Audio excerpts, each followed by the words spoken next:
você não saiba, há outras tradições cristãs espalhadas pelo mundo. Existem os cristãos coptas no Egito, existe a igreja ortodoxa, existe a igreja católica, existimos nós, esse ramo protestante que é fruto dessas 95 teses. Na verdade, Lutero não tinha a menor intenção de criar uma nova tradição cristã. O objetivo dele era chamar para um debate, para uma discussão. Tamanho o escândalo, né, ao ler as Sagradas Escrituras, e esse texto que Tom leu aqui no início do culto foi aí o mote da reforma: o justo viverá pela fé. Então, Martinho Lutero, ele prega as suas 95 teses, mas há 5 pontos centrais ali, né? Somente a graça, somente a fé, somente as Escrituras, somente Cristo e somente a Deus toda a glória. Esses eram os 5 pontos defendidos por Lutero, né, contra um sistema vigente que, na verdade, dizia que a salvação podia ser comprada. Olha só, que tristeza. A Igreja Católica, naquela altura, vendia as chamadas indulgências. Havia uma teologia, havia uma doutrina que era ensinada sobre um tal lugar chamado purgatório, que a gente não consegue encontrar aqui nas Sagradas Escrituras, né? Mas é uma subversão de alguns versículos bíblicos. Então, eles diziam que havia esse lugar intermédio entre o céu e o inferno, somente os santos, os virtuosos iam direto para o céu.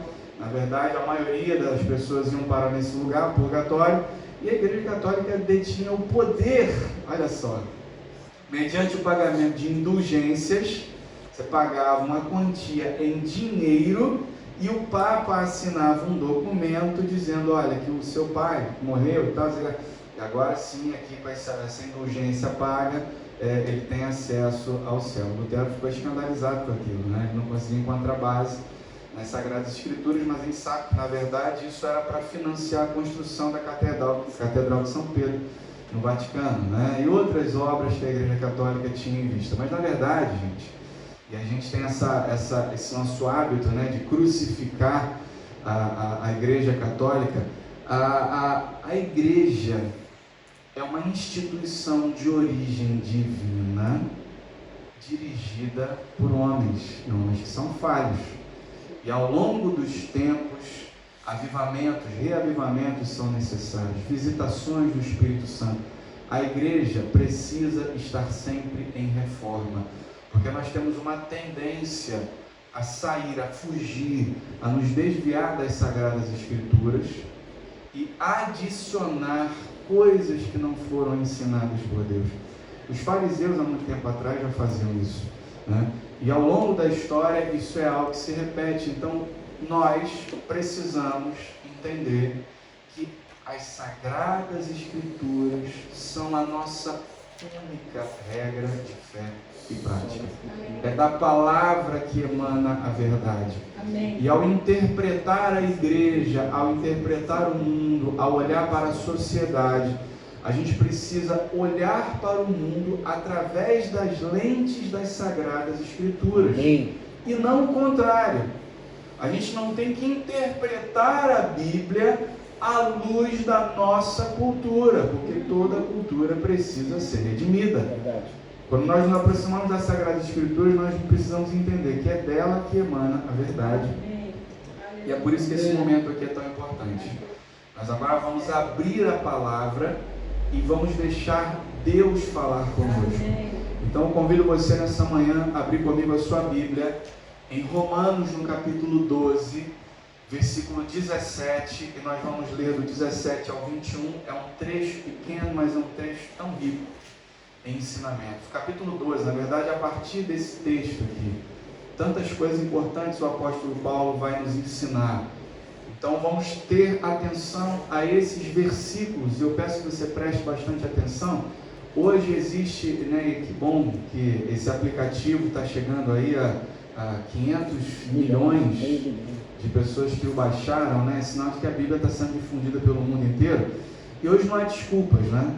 Hoje não há desculpas. Você tem a Bíblia traduzida em vários idiomas. E dentro do nosso próprio idioma do português, você tem várias traduções, várias versões que facilitam muito o entendimento. Eu leio aqui na tradução revista e atualizada, Existem outras traduções mais atuais, onde você pode compreender com mais facilidade. E existe uma que eu gosto muito, é uma que eu uso muito no meu dia a dia, que é a Nova Versão Internacional, muito fácil de ler e entender, mas é português do Brasil, né? Se você quiser um em português de Portugal, você tem aí a tradução da Bíblia PT, Bíblia para Todos, excelente tradução também, em português corrente, você consegue entender muito bem. Então vamos ler aqui o texto, diz o seguinte: não torneis a ninguém mal por mal, esforçai-vos por fazer o bem perante todos os homens, se possível, quando depender de vós, tende paz com todos os homens. Não vos vingueis a vós mesmos, amados, mas dai lugar à ira, porque está escrito: a mim me pertence a vingança, eu é que retribuirei, diz o Senhor. Pelo contrário, se o teu inimigo tiver fome, dá-lhe de comer, se tiver sede, dá-lhe de beber, porque fazendo isto, amontoarás brasas vivas sobre a sua cabeça, não a minha, a cabeça dele, né? Não te deixes vencer do mal, mas vence o mal com o bem. Vamos orar. Senhor, nessa manhã nós estamos diante da Tua Palavra, que é luz para os nossos caminhos, é lâmpada para os nossos pés. E queremos sim, ó Deus, abrir os nossos ouvidos espirituais, abrimos o nosso coração para Te ouvir falar nessa manhã. E queremos sim ser ministrados pelo Senhor de uma forma que nos traga transformação. Porque não adianta nada sermos ouvintes negligentes, se não nos tornarmos operosos praticantes. Queremos sim viver à luz daquilo que o Senhor nos ensina. Então fala conosco nessa noite e que o Senhor possa mexer em coisas no nosso coração, na nossa vida, que o Senhor sabe que estão fora do lugar e que possamos receber nessa manhã uma faxina do Teu Espírito Santo, uma reorganização da nossa vida, da nossa mentalidade, da nossa cosmovisão. Produz em nós, nessa manhã, uma verdadeira transformação, é o que eu te peço, em o nome santo de Jesus. Amém. Vou pedir só um pouquinho de água, se for possível, alguém um copinho de água aqui para mim, por favor. Dia 15 de agosto de 1947. Essa data pode não dizer nada para você, mas diz muita coisa para muita gente. Essa data, 15 de agosto de 1947, foi o dia da independência da Índia. A Índia durante muito tempo foi colônia dos britânicos e essa data é celebrada pelos indianos até hoje como um marco de uma libertação que acontece de uma forma diferente, né? Quem conhece a história sabe que houve um período marcado pela colonização e hoje a gente está vivendo um tempo de revisão histórica de alguns personagens, não é? A gente vê aí alguns grupos derrubando estátuas e falando, esse fulano aquele era preconceituoso, era racista, era xenófobo, era isso, era aquilo. É um perigo muito grande a gente tirar os personagens do seu contexto histórico e julgá-los à luz da modernidade. Isso é um perigo, né? Porque cada homem vive, e eu tenho certeza que isso vai acontecer conosco também. Daqui a 100, 200, 300 anos, as pessoas vão olhar para trás e vão falar, nossa, eles viviam assim, que gente retrógrada, que pessoal, né? Que mentalidade era aquela? E cada fase da história teve os seus capítulos, as suas páginas, umas, né, brilhantes, maravilhosas, outras menos boas, né? E houve esse período da nossa história, da história da humanidade, o período da colonização, o período aí das descobertas, dos descobrimentos, né? E houve esse tempo aqui para a Índia, onde a Índia foi colonizada pelos britânicos, e a independência da Índia, ela está marcada e não é possível falar sobre a independência desse país sem mencionar o nome de uma pessoa, Mahatma Gandhi. Gandhi é um personagem que eu tenho certeza que você conhece, já ouviu falar, foi o personagem central, foi o nome central nessa luta pela independência, e foi um personagem importante e uma independência diferente, porque foi um processo de independência sem guerras, sem derramamento de sangue, sem guerras coloniais, né? Sem derramamento de sangue por parte dos colonizadores. Não houve guerra, mas houve derramamento de sangue por parte dos colonizados. Mas foi um processo de independência que aconteceu de uma forma diferente. Como é que isso aconteceu? Gandhi, para quem não sabe, ele não era cristão, ele era hindu, mas ele tinha um apreço muito grande pelos ensinamentos de Cristo. Muitas vezes no seu discurso ele citava o Sermão do Monte, que era um texto que ele gostava muito. E houve momentos que me perguntaram para ele: mas Gandhi, você cita tanto Jesus, por que você não se torna cristão? Ao que Gandhi respondeu: eu amo o seu Cristo, mas eu não amo os cristãos, porque os cristãos fizeram coisas terríveis, né? E aí ele conta episódios da vida dele em que ele tentou entrar em igreja, mas foi expulso por causa da cor da sua pele, né? Então ele tinha esse ressentimento, mas ele fala: o seu Cristo é fantástico, é fabuloso, aquilo que ele ensina é verdade. E influenciado pelo Sermão do Monte, Mahatma Gandhi ele liderou um movimento de desobediência civil e não violência que levou à libertação da Índia. E como é que funcionou essa estratégia? Era uma estratégia fundamentada em 3 bases. A primeira base da estratégia de Gandhi era que o poder daqueles que lideram, o poder daqueles que governam, o poder daqueles que oprimem depende da aderência, da adesão dos oprimidos. Ou seja, ninguém é capaz de governar, poucos não podem governar, se muitos não o desejarem que seja assim. Então, Gandhi ele dizia que a não violência ensina que o poder de uns depende da cooperação de muitos, e que um punhado de pessoas não pode mandar em milhões de outras se elas se recusarem a obedecer. Então aqui está a base, a primeira base da desobediência civil. E para você entender, puxa, mas ele estava incitando as pessoas a irem contra as autoridades. A gente sabe que na Bíblia diz que não há autoridade que não tenha sido constituída por Deus, mas não eram autoridades, eram autoritários, né? Eram opressores. E os ingleses naquela altura fizeram algumas leis que eles consideravam leis injustas. Exemplo, vou dar um exemplo para vocês. Naquela época, naquela altura e ainda hoje, havia uma grande parcela da população que era pobre, não tinha condições de comprar bens e serviços. Então era uma população agrícola que vivia daquilo que plantava para a sua subsistência. Uma daquelas populações viviam perto do mar, eles produziam o seu próprio sal. Então os britânicos fizeram uma lei, que na verdade eles já não podiam plantar, não podiam ter suas colheitas, e o sal que eles consumiam tinha que ser comprado nos mercados ingleses que havia na Índia, né? E aí aquelas leis que eles consideravam injustas, Gandhi, né, na sua uma marcha que foi conhecida, a Marcha do Sal, ele liderou uma multidão de pessoas para irem até o mar, produzirem o seu próprio sal para trazerem para casa. Na verdade, aquilo era um movimento político, social, de resistência a essas leis que eles achavam injustas. E só nessa Marcha do Sal, vocês terem uma noção, só nessa Marcha do Sal, os colonizadores mataram 10.000 rebeldes e prenderam outros 60.000. Mas Gandhi dizia: não vamos lutar contra eles, não vamos resisti-los. Difícil isso, né? Muito difícil. E alguns ali queriam se rebelar, queriam se revoltar, mas a ideia máxima ali de Gandhi era: quando um não quer, 2 não brigam.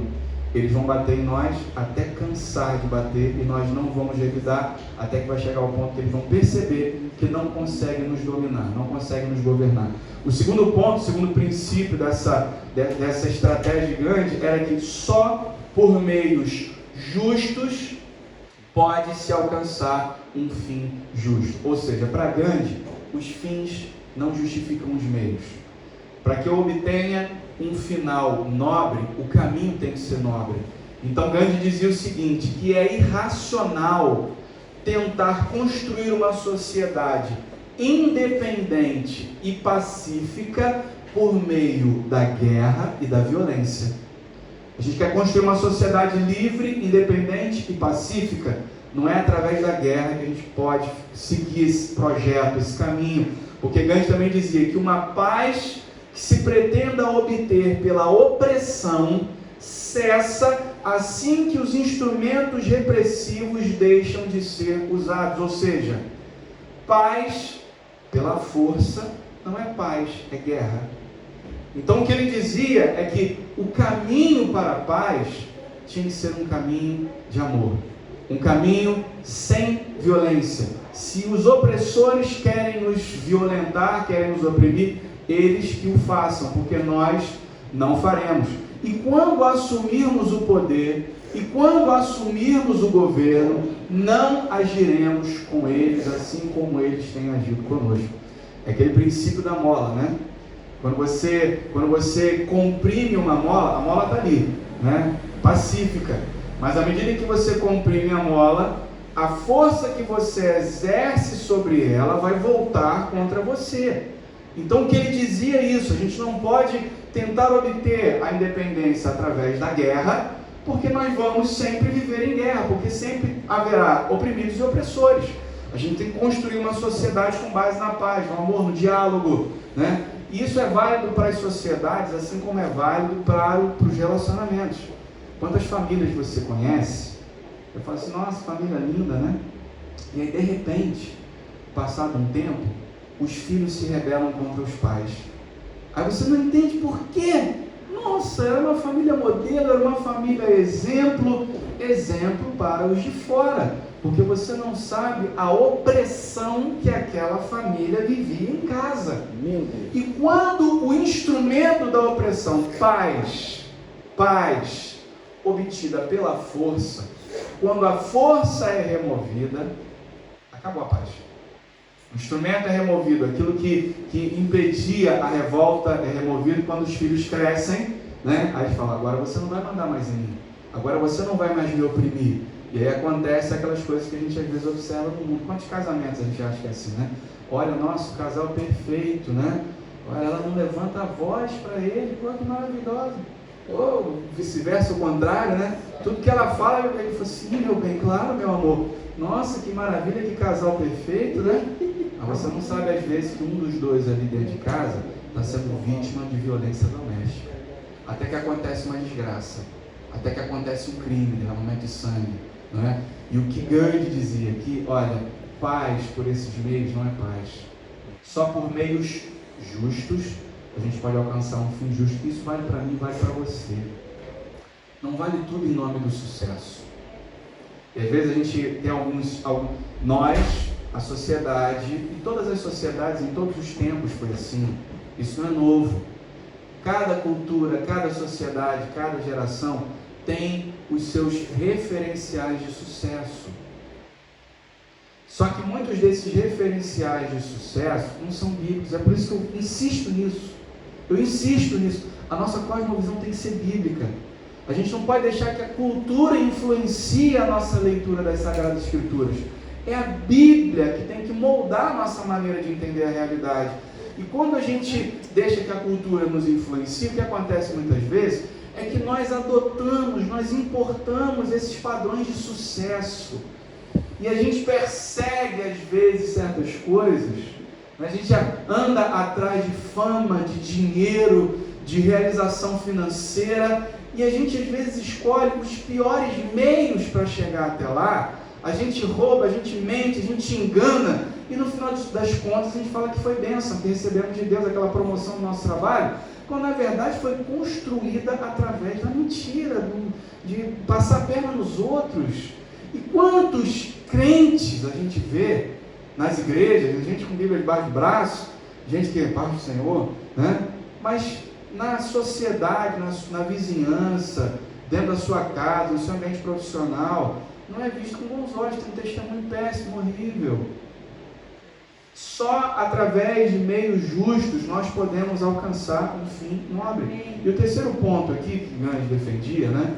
E aí esse aqui é o maior, é o mais influenciado pelo Sermão do Monte. Ele dizia o seguinte, que nós devemos respeitar e amar os nossos oponentes. Esse é o caminho da independência pessoal. Gandhi dizia o seguinte, quando eu reajo como o meu inimigo espera, aí eu sou dominado por ele. Vou repetir essa, preste atenção. Quando eu reajo como o meu inimigo espera, aí eu sou dominado por ele. Mas quando sob ataque eu reajo com amor, aí é que eu sou livre. Eu vou repetir. Mas quando sob ataque eu reajo com amor, aí é que eu sou livre. E é exatamente isso que Satanás tenta fazer com a gente o tempo todo, né? Ele põe tropeços, põe pedra de tropeço no nosso caminho, pessoas às vezes, né? Na nossa vida, tentando provocar em nós uma reação. E a maneira que você tem de ser dominado e derrotado é reagindo da forma como ele espera. Minha mãe sempre contava uma história, né, de uma jovem que ia comprar jornais numa banca de jornais e revistas. Ela ia para aquela banca comprar o jornal dela todo dia e tratava o vendedor de jornais com muito respeito, bom dia, sorridente. E aquele homem sempre a tratava mal, sempre era ignorante, não sabia lidar com o público, né? E aí, em uma certa ocasião, aquela jovem, ela vai com uma amiga comprar o jornal na banca, que ela fazia todos os dias, e quando ela vai lá, dá um bom dia, costumeiro, né, o jornal tal, cara, joga o jornal, toma essa porcaria aí, e pega o dinheiro dela, né, e aí a amiga olha para aquela situação e fala assim, você sempre compra jornal aqui nessa banca? E a amiga falou, sim, sempre venho aqui. E a amiga perguntou, e esse jornaleiro, ele é sempre mal educado ou é só hoje? Aí a amiga respondeu, esse é o jeito dele, ele é assim todos os dias. Aí a amiga disse, ele te trata mal assim todos os dias, mas você continua tratando ele bem, você continua sendo gentil, por que é que você trata ele bem se ele te trata mal? E a jovem dá uma resposta, eu quero que você grave essa resposta. Ela diz o seguinte, porque eu não vou deixar que a atitude dele decida como eu devo agir. A nossa principal pergunta enquanto cristãos deve ser essa: quem é que governa as minhas ações? Quem é que governa as minhas reações? As minhas ações e as minhas decisões são governadas pela palavra de Deus?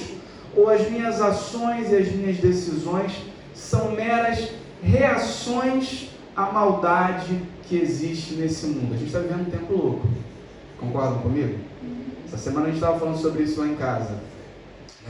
Nosso jantar, nosso momento em família, e aí a gente falando sobre umas vizinhas nossas. Temos algumas vizinhas difíceis. Quem não tem vizinho difícil, né? Temos umas vizinhas difíceis. E outro dia a polícia foi bater lá na nossa casa às 8 horas da noite. E aí a gente ficou preocupado, o que é isso? O policial batendo na nossa porta. E uma vizinha nos denunciou, fez uma denúncia, porque nós temos um cão em casa. E o cão de vez em quando ele late, ele ladra. E aí a vizinha parou na nossa janela e ficou filmando o cão. É claro que ele ficou nervoso, uma pessoa apontando alguma coisa na direção dele, e ela ficou filmando ali, né? O bichinho ficou latindo. Agora a gente está tentando encontrar soluções, porque naquilo que depende de nós, a gente quer ter paz com todos. A gente quer ter paz com os nossos vizinhos. Estamos em busca de alternativas para resolver essa situação. Mas o fato é que a polícia foi bater lá na nossa porta, a vizinha chamou a polícia, sem nem ao menos conversar com a gente, que aquilo estava a incomodando, enfim. Pronto. Mas uma outra situação que aconteceu, né, e essa foi mais engraçada, mais curiosa, a Fabiane estava saindo com a Letícia para ir para a escola, e uma vizinha passa por ela, deu bom dia. E a vizinha passa sem dar bom dia. E a Fabiane falou, nossa, ela deve ter ouvido, né? Passou direto, não falou. Passado um dia ou dois, ela foi, estava chegando com a Letícia da escola, a mesma vizinha também estava chegando. E aí, obviamente, Fabiane abre a porta, o que ela vai fazer? Deixar a porta aberta para esperar a senhora entrar, passar, claro, ficou ali à espera, e a vizinha já de longe falou assim, não é preciso. A Fabiane ficou ali à espera com a Letícia, porque a Letícia gosta de fazer essas gentilezas também, né? E a Letícia ficou ali, não, mas vamos esperar. A vizinha passa, as duas, bom dia, e a senhora passou direto, sem cumprimentá-las, nem agradecer, né? Aí a Fabiane ficou, mas por que ela fez isso? E é claro que a gente se ressente, né? A gente se ressente porque estamos sendo educados, estamos procurando ser gentis, e a pessoa nos trata, é a história do jornaleiro, né? Mas nós vamos deixar E essa é a decisão que eu preciso tomar hoje. Eu e você. Nós vamos permitir que o mundo decida como nós devemos reagir, ou nós vamos agir com base naquilo que diz as Sagradas Escrituras? E é exatamente sobre isso que Romanos 12 fala. É exatamente esse o ponto do texto. Essa carta aqui é o chamado Evangelho de Paulo, né? E é por que é chamado o Evangelho de Paulo? Porque nessa carta aos Romanos, Paulo interpreta os ensinos de Jesus com uma profundidade tão grande. Se você ler Romanos 12 e depois você ler Mateus 5, você vai perceber tantos paralelos ali, tantas coisas similares, tantas semelhanças, porque Paulo ele pega nos ensinos de Jesus e aqui ele vai então aplicar na nossa vida, né? Aqui nessa carta aos Romanos, do capítulo 1 ao capítulo 11, e é importante você entender isso, o apóstolo Paulo ele está falando sobre doutrina, está falando sobre salvação, está falando sobre soteriologia, eclesiologia, ele está falando sobre temas da teologia sistemática. E depois de analisar esses assuntos e esgotá-los ao pormenor até o capítulo 11, ele então no capítulo 12 vai começar a aplicar isso na nossa vida. Ele vai começar a dizer, e aí é interessante, vai comigo aqui no capítulo 12, versículo 1, olha como é que ele começa, aqui é uma transição. Até o capítulo 11, ele está falando sobre doutrina, salvação pela fé e tal, éramos pecadores, e aí está falando sobre a filiação, a adoção, então ele fala sobre vários aspectos da teologia. E aí quando ele chega no capítulo 12, ele começa assim: rogo-vos, pois, irmãos, pelas misericórdias de Deus. O que Paulo está fazendo aqui? Paulo está falando o seguinte, trocando em miúdos, vamos tentar traduzir isso de uma forma que eu e você possamos compreender. O que Paulo está dizendo aqui, nessa mudança, agora ele vai começar a aplicar a doutrina, como isso funciona na prática, ele está dizendo o seguinte: tendo ouvido tudo isto que eu disse, eu peço a vocês, pelo amor de Deus, é isso que ele está fazendo aqui, rogo-vos, pois, irmãos, pelo amor de Deus, se vocês entenderam que eu imagino Paulo aqui nessa hora escrevendo, né? Gente, por favor, se vocês entenderam isso que eu disse, vivam desta maneira. E aí vai começar a aplicar, vai começar a dizer coisas práticas que nós fazemos no nosso dia a dia, que vai dizer se nós somos crentes ou não somos crentes. O que Paulo está dizendo para nós aqui é que a nossa religião, aquilo que a gente crê, deve moldar a forma como a gente vive. Amém. O que Paulo está dizendo para nós aqui, ele vai começar a falar, né? E aí, olha, esse capítulo 12, gente, é lindo, tão profundo, tão maravilhoso. Dá vontade de expor o capítulo todo para vocês. Na medida que eu preparava esse sermão aqui, eu comecei a ver que o sermão ia durar 2 horas, 3 horas e meia. Eu falei assim, pessoal, não vai aguentar.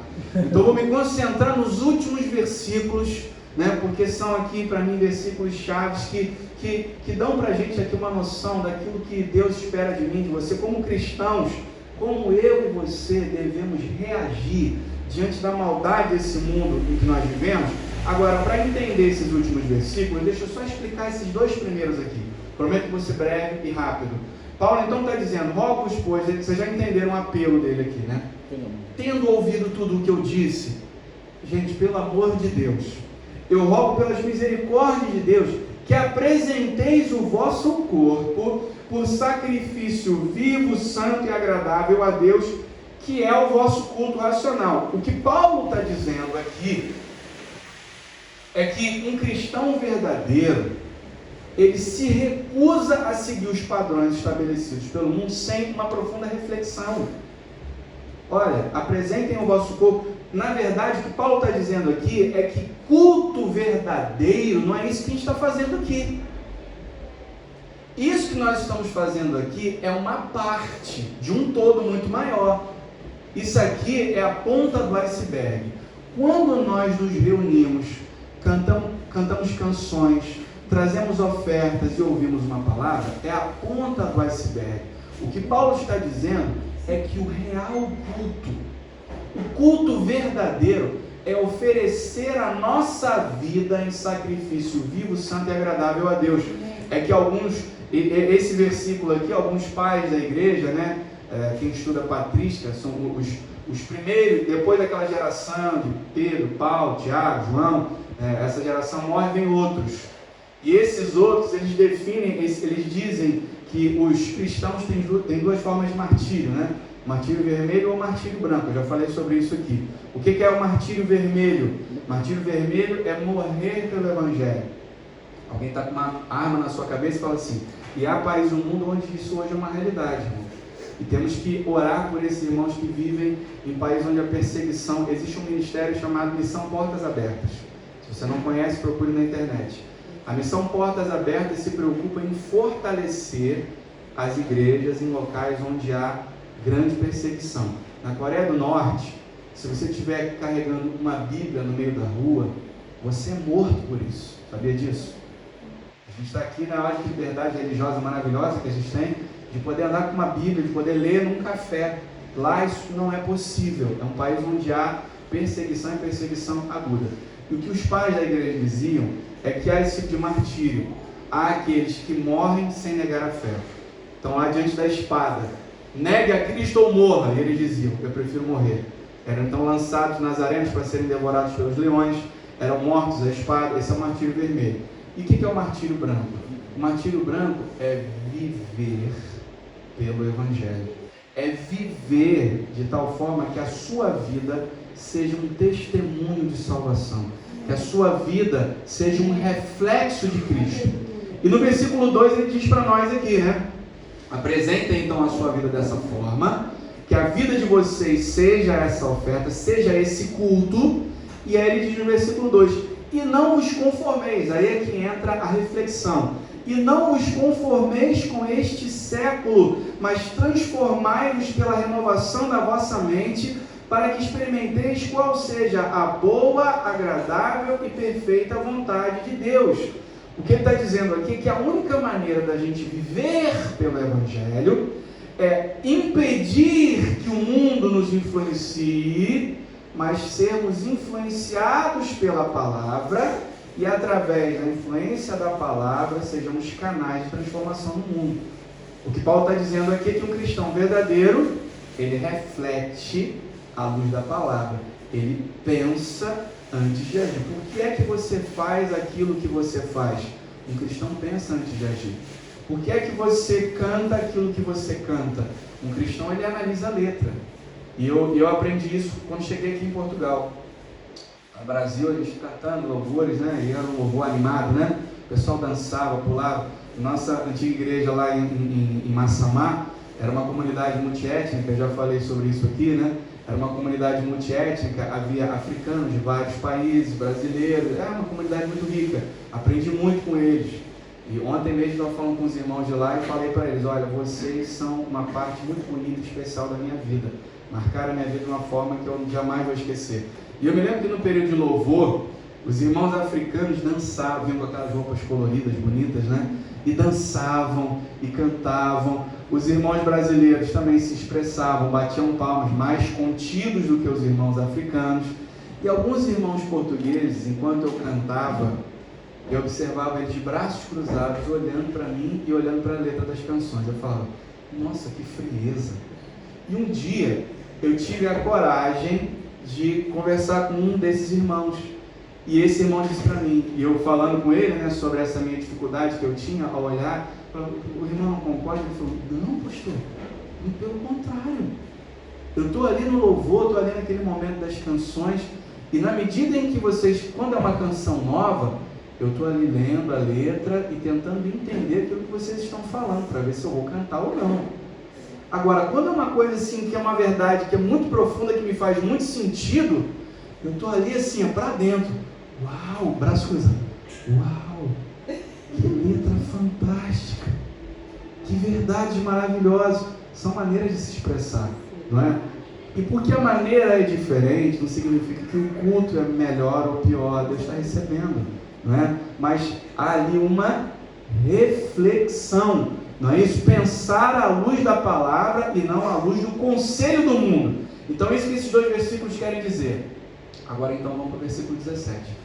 E o que Paulo está dizendo aqui então? Eu prometo que eu vou ser rápido, tá bem? Sei que eu já falei demais, você já está cansado de me ouvir, mas aqui no versículo 17, o que Paulo está dizendo para mim e para você, na medida em que nós somos então confrontados pela palavra e não influenciados pelo mundo, a nossa ação, a nossa atitude, a nossa reação não pode ser determinada pela maneira como o mundo nos oprime ou como Satanás vem contra nós. Paulo então diz para nós aqui no versículo 17: tendo em vista isso, não torneis a ninguém mal por mal, esforçai-vos por fazer o bem perante todos os homens. O que Paulo está dizendo para mim e para você é que um cristão verdadeiro não paga a maldade na mesma moeda. Tem gente que se orgulha, bate no peito e fala assim: comigo é assim, bateu, levou. Meu Deus. Comigo é assim, ninguém me pisa. Comigo é assim, mentiu para mim, eu minto também, de volta. E me enganou, eu passo a perna, não é? E tem cristãos que falam a mesma coisa. E é tão duro ouvir isso às vezes de alguns irmãos, porque não ler esse versículo, pular essa parte aqui das Sagradas Escrituras. A Bíblia está dizendo para nós que um cristão verdadeiro, ele não paga a maldade com a mesma moeda. Um cristão de verdade, ele não justifica os seus erros usando o erro dos outros. Gandhi conseguiu promover a independência de um país, de uma nação, porque ele, melhor do que muitos cristãos, seguiu o Sermão do Monte. É o que a gente precisa fazer. A gente quer ver uma transformação na sociedade em que a gente vive, mas a gente espera essa mudança vindo de outros lugares, não é? A gente reclama do político, a gente nem vota às vezes, nem vai votar, e aí reclama, né? Na verdade, o mundo espera uma mudança, e essa mudança tem que começar em algum lugar. E onde é o lugar que a mudança tem que começar? É na igreja. É na igreja. Às vezes nós esperamos que os nossos vizinhos sejam melhores, mais santos do que nós, sendo que eles não conhecem a palavra, nós conhecemos, e isso não nos coloca numa situação de superioridade, muito pelo contrário, nos coloca numa posição de serviço. Amém. Serviço. Amém. Amor, é através do amor que o mundo vai ser transformado, não é através da violência. E aí, tem aqui dois versículos, já salto aqui para os versículos 20 e 21. Olha o que, né, como é que um cristão marca a diferença. Paulo diz para mim e para você o seguinte: olha, se o teu inimigo tiver fome, ria na cara dele e fala: não falei? Meu Deus. É a mão de Deus pesando sobre a sua vida. É isso que está escrito aqui? Misericórdia. Não. Uau. Se teu inimigo tiver fome, dá-lhe de comer. Aleluia. Se teu inimigo tiver sede, dá-lhe de beber. Porque fazendo isso, amontoarás brasas vivas sobre a cabeça dele. É isso que o texto está dizendo. O que Paulo está dizendo aqui é que o amor constrange. Ele vai falar assim, porque isso acontece ou não acontece? Estava falando com a Fabiane ontem, né? Eles têm uma expressão que a gente usa lá em casa: o bife vira. Eita! O bife vira. Não é? O mundo dá voltas. E aquela pessoa que te pisou, um dia pode ser que precise de você. Isso já aconteceu comigo. Já aconteceu comigo. Eu uma vez fui maltratado num serviço que procurei. Passado muito tempo, aquela pessoa estava sentada na minha cadeira com dor de dente. E aí? O que dá vontade de fazer? Vai, anestesia. Não. Tratei aquela pessoa da melhor. Eu tratei ela melhor do que eu trato a minha mãe. Tratei ela assim com. E depois eu falei: eu lembro de você. Você lembra de mim? A pessoa ficou me olhando. Aí falei, contei a situação. Se tivesse um buraco ali, a pessoa pulava no buraco na hora. Mas daquele dia em diante, eu chegava lá naquele serviço, nossa, né? Mudou, mas mudou por quê? Porque no momento em que eu tinha a faca e o queijo na mão, eu decidi que a vingança não era minha. É através do amor que a gente muda. Eu não sei, talvez naquele dia, aquela pessoa estava tendo um dia difícil. E todos nós temos dias difíceis, né? E eu oro a Deus para que as pessoas não me julguem pelos meus piores momentos. Eu tenho meus dias terríveis às vezes. Essa semana eu partilhei com a pastora. Eu falei, pastora, eu estou passando por momentos menos bons. Eu sei que Deus pode transformar essa situação. Os irmãos sabem aqui que eu lido com problemas de depressão e ansiedade. Uso medicação diária. Tentei tirar a medicação há algum tempo atrás,